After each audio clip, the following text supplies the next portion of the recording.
Welcome to the first episode of Femi Jubal Unfiltered. This podcast is actually not about perfect answers, and it is not about being politically correct.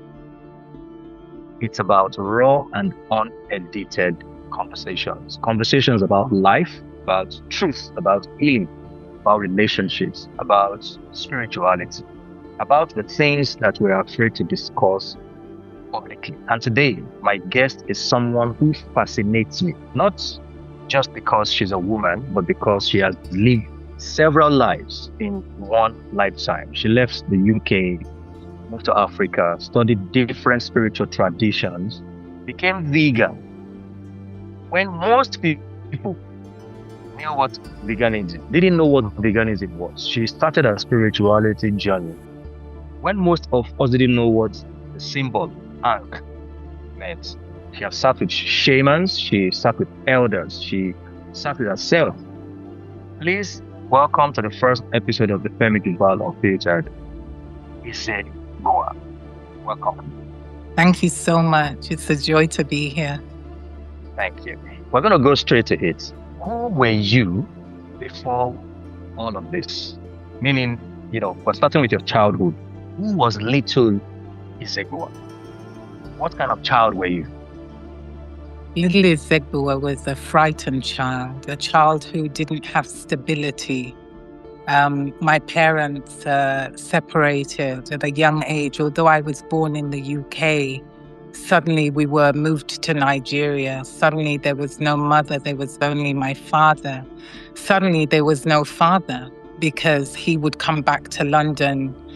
We were moved from house to house, so there was that lack of stability, and I was afraid. Sometimes I was hungry. People that were family ill-treated us because there was no one there to protect us. When I speak of us, I speak of myself, my brother and my sister who were moved together. So I grew up in fear, and I was a very nervous child, and there was no nurturing. There was no feeling of love, but there was a lot of feeling of fear.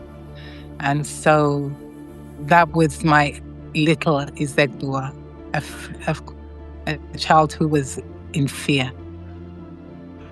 So let's take this to the next level. Mm-hmm. Whilst we were going through all of this as a little Izegbuwa, what did you dream about becoming? As the little Izegbuwa, there was no dream as such, but there was a child who was very introspective.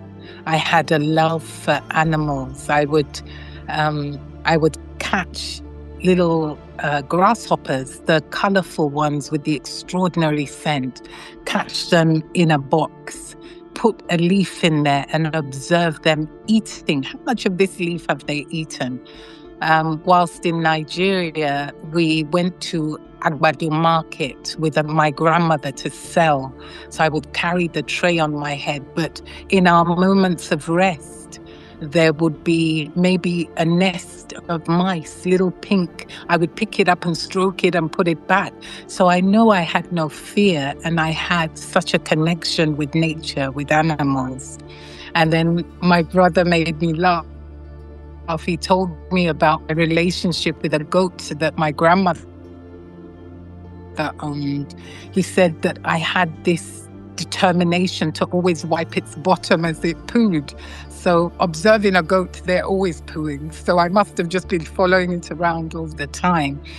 And then that was in Nigeria. But by the time we were suddenly again transported back to England, there was a lot of bullying because we were different. So we were different in Nigeria because we came with this sweet, sweet, sweet. That's how they used to talk about us. Oh, sweet, sweet, sweet, because nobody understood us and we didn't understand anyone.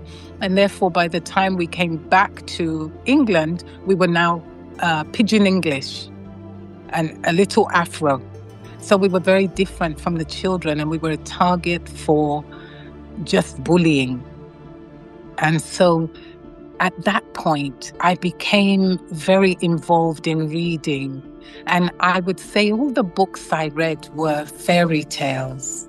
They were all about somebody coming to save you, the princess in the tower, Sleeping Beauty.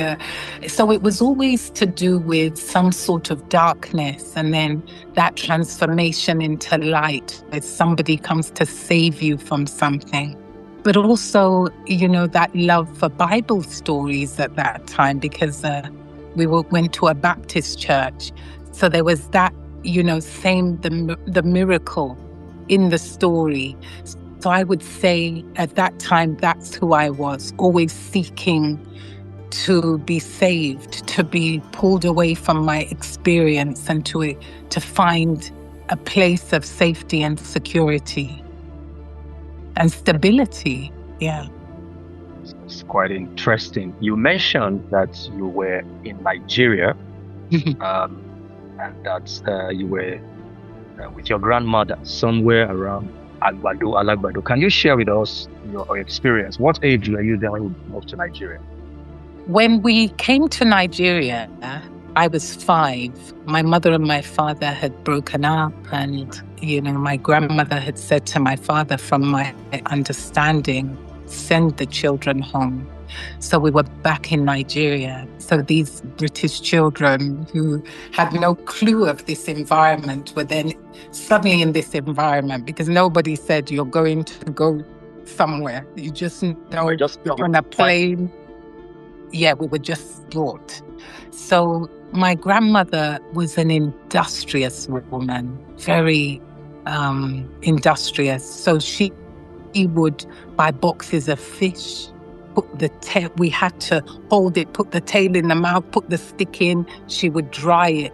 So I remember my little fingers always feeling frozen and always smelling like fish, And so she also had little Maggi cubes and little Izegbuwa shrimp, crayfish. And she had little tins of tomato puree. So we would put this on our head and we would go and sell it in the market, in Agbado market. And we were young, but she taught us. So you were walking? That's what you would call it. So I understand. 5-year-old British? Probably about 6 Wow. years old, 6.5, maybe 7. And we were carrying. So I have a real, when I see children on the street through Abuja and they're cleaning, I have an understanding of what it is to be a child and to work hard, to be hungry, to be sad, to not have parents, to have a grandmother, but to also feel like, where's my dad? Somebody that you've always known. Yeah. So, yeah. But we didn't only live with my grandmother. When she became very old, we were then sent to auntie this and auntie that. And there wasn't always kindness living with cousins and living with people who, didn't treat you with and didn't embrace you, really abused you physically, mentally, emotionally. And we were too afraid to speak. I was too afraid to say to my father, this is what's happening, when he would visit, because soon he was gone. And then, we didn't want to suffer the consequences. So we were quiet. I learned to hold pain and hold it in my stomach. So I was a very nervous child as a result. Yeah. Wow. Yes. So in all of this, when did you first realize that you were different in all of these experiences? I don't think I realized that I was different. I just knew that maybe I did, in a sense of a child coming out of one environment and being put in another. There is absolute difference. There's a difference in language. We didn't speak the language. We didn't look the way children looked in the environment of England. When I was 10, I had this afro because they had cut all our hair. So we looked different, we spoke differently, we sounded differently, we carried ourselves differently. So, of course, at that time, I would have known, I would have recognized there's a difference in how somebody else is and in how people were in my class compared to me. But also in school in Nigeria, we were all one race. But when we went to England, we arrived back in England, there were many races of people. There were Asians, Europeans, Africans. So, so you could see that there's difference. It was very visible. You've said a lot about your father, so I'd like to ask you this question. Were you a rebellious or an obedient child? I was an obedient child, but I had a streak of do it and don't get caught.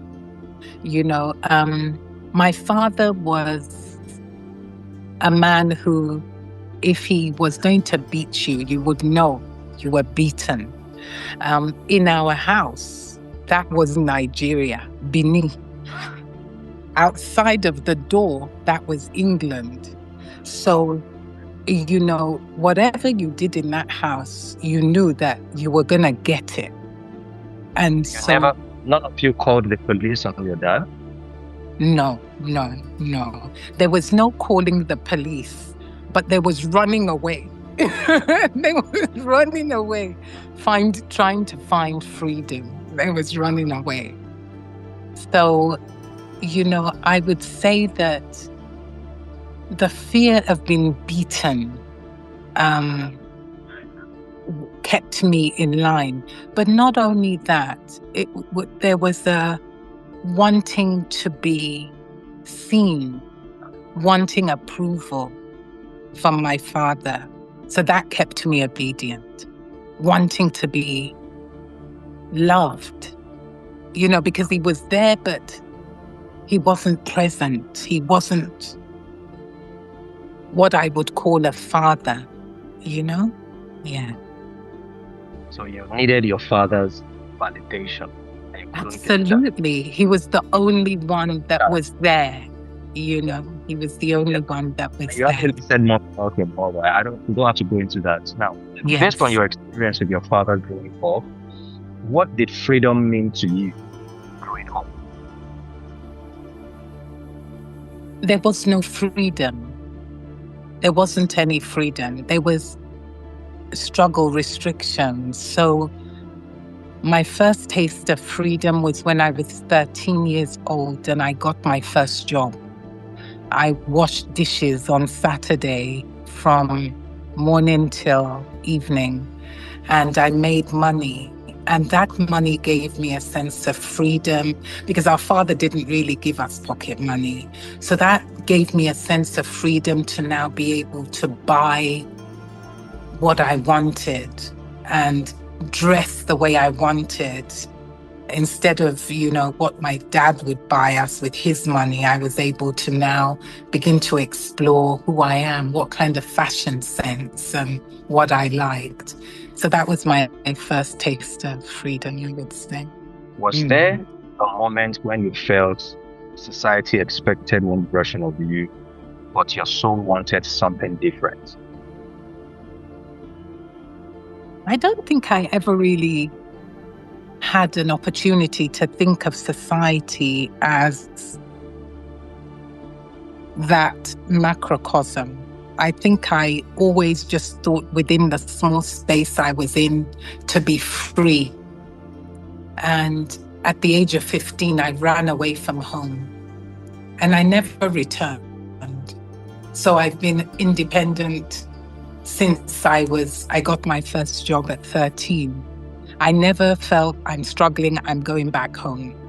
So whatever society was at that time, I don't think I looked at it that way.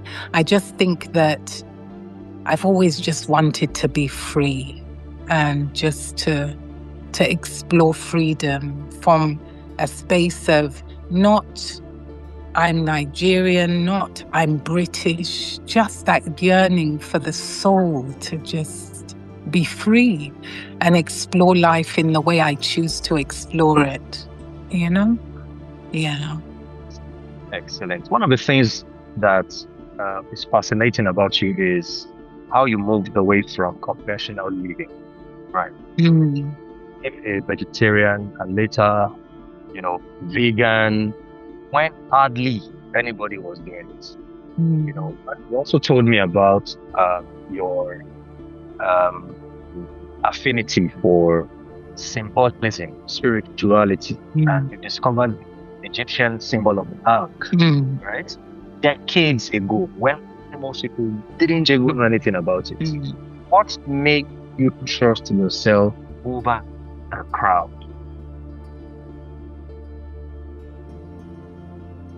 There was never this crowd and me, because I was always an introspective, very self-contained kind of person. I had friends, but few friends, because there was not an attachment thing, because I didn't have a father or mother to attach to. So I can see out that I was always quite guarded in the way that I am. So, that kind of thing never occurred to me.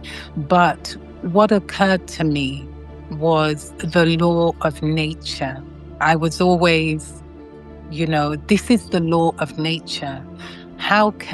So during, I would say 1996, when the whole thing exploded with the mad cow disease, I explored how it happened. And it happened because there was a law of nature that was broken, not because of punishment. I don't see the creator as such, as punishment, but I see life. You don't believe in No. you don't believe in hell? Sorry? You don't believe in hell? There is no such thing in my So heart. meaning, if you don't believe in hell, it simply means you don't believe in heaven. Heaven is, and whatever you see heaven as is in this very moment. It all exists. To me, when I look at Mother Nature, I see heaven. I see the beauty, the birds singing, the rising of the sun, the setting of the sun, the moon, the hills. Abuja is just full of heaven, But sorry, back to your question about veganism. In 1996, that's when the whole mad cow disease exploded, and there was a breaking of universal natural law, which is not a punishment. Nothing in law is about punishment, natural law. It's just about, for example, you know that if you step from the top of a mountain, it doesn't matter whether you're praying on the way down, you're going to die, unless you have the power to fly. So you know that universally, gravity is, the law of gravity exists. So now this law of, sick sheep that are sick, and then you take the brain of that sheep, you grind it into meal, and then which is a food for animals, and you feed it to a cow. Now, a cow, by law, is a herbivore. They eat grass. Why are you feeding it meat? Its natural makeup is not to eat meat. It wouldn't naturally see a dead sheep and go and eat it. It would turn to the grass. So that's what I mean when I say universal law was broken. And therefore, there was sickness. And in that sickness, people who like to eat their meat medium rare, not cook it very fully, they became sick with the same kind of sickness, because the vibration of that sickness was in the meat.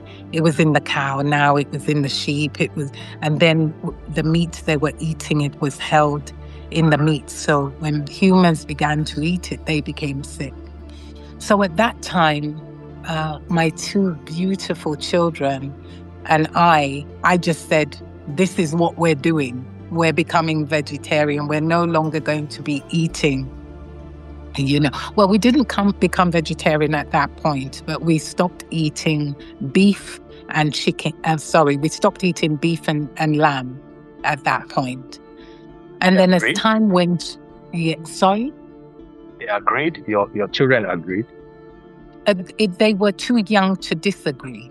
I just made it law. I knew that as their mother, to protect their health, these things were not good for them. And so we just stopped eating it.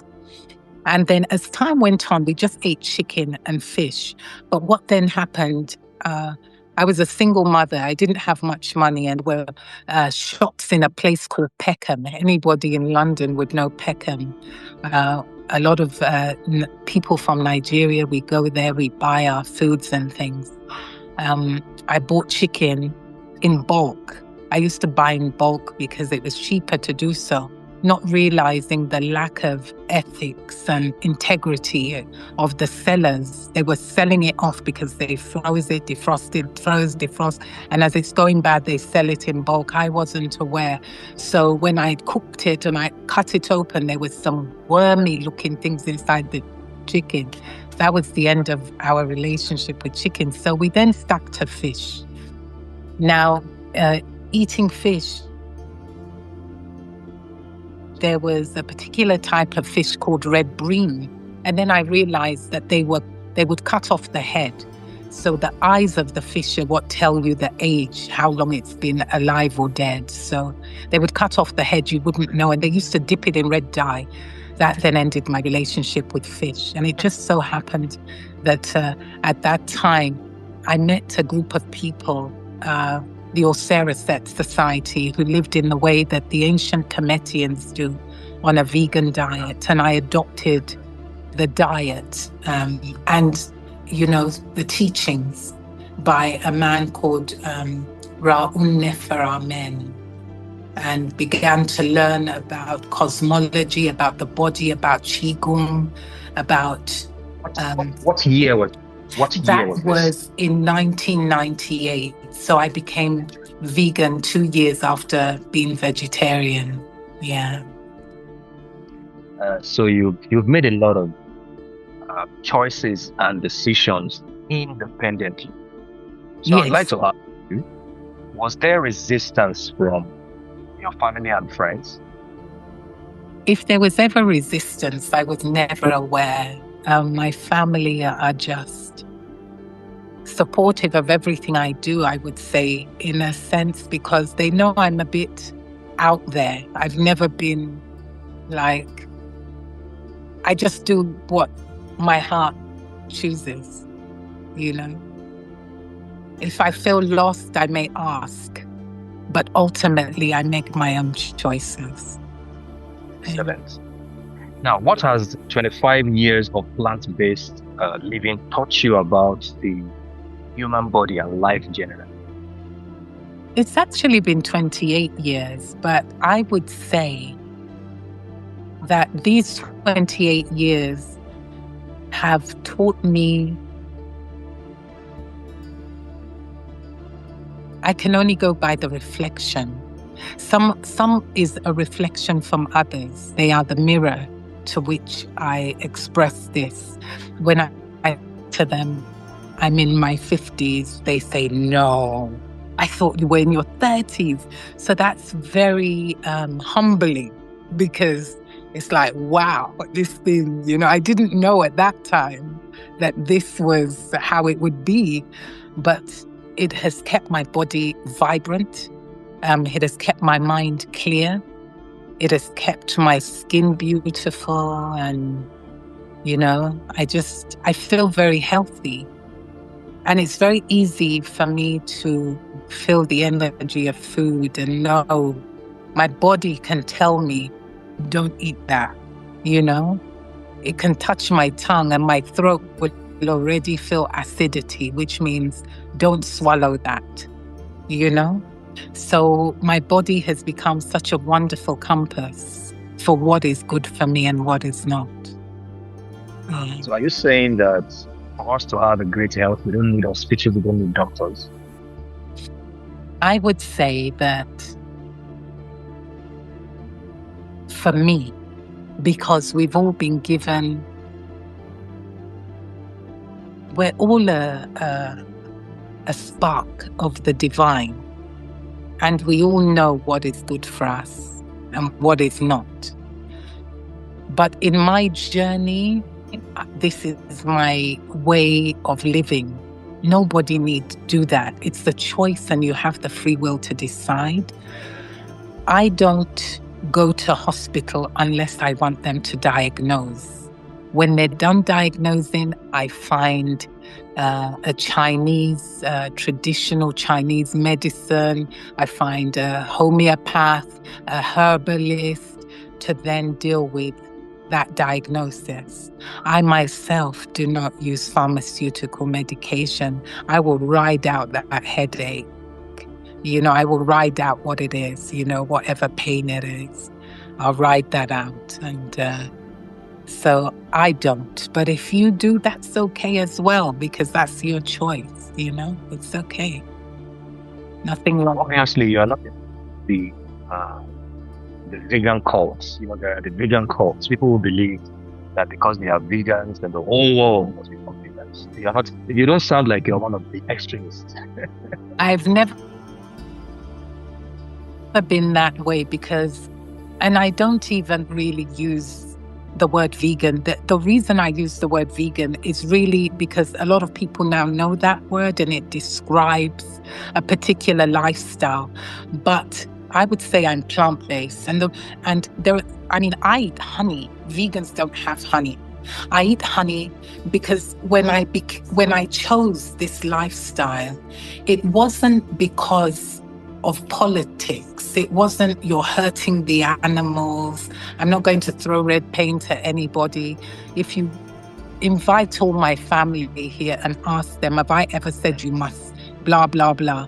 Only my children will say, yes, my mum forced us to be vegan, until they made the choice not to be.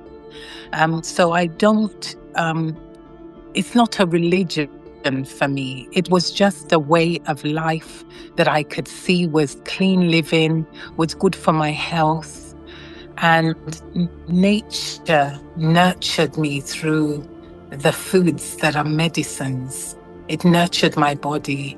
So I just, I continued. I could only see good in it. Why not? Yeah. Excellent. The next question is something that I was looking forward to interacting with you about in the public space, because we are in the age of psychic age of human understanding. There's so much knowledge out there. There is the awakening. People are waking up to consciousness, spirituality, and I believe that your experience, which you have shared with me a couple of times, is going to help a lot of people understand spirituality better. What were you searching for when you decided to become a spiritual seeker and not just a religious follower? What were you searching for? I don't know, but I can tell you, I sat with the Christians. I was confused, and I thought, I even converted for a short time. And my cousin, who is the main... Sorry? When you convert, what year was this? I think in sometime in my early 20s. Early 20s. How did you convert? You went to a church and they made an altar? I went to visit my cousin in America, and her mother, and just to go back a bit, her mother and her father were way before their time. Their wisdom was way before their time, because when I was a child and they would visit us in London, when I was about 10, 11, her mother and her father used to go to a shop called Holland and Barrett, where they had all this, they would bring home all this natural food, and I would try it. So I think planted was a seed from that time. So fast forward some years, my cousin was in America, and she then, I went to visit her. She was a Christian, and she invited me to her church. And I went to the church, and I was in such a place where I didn't know if I was coming or going. So I converted. She said,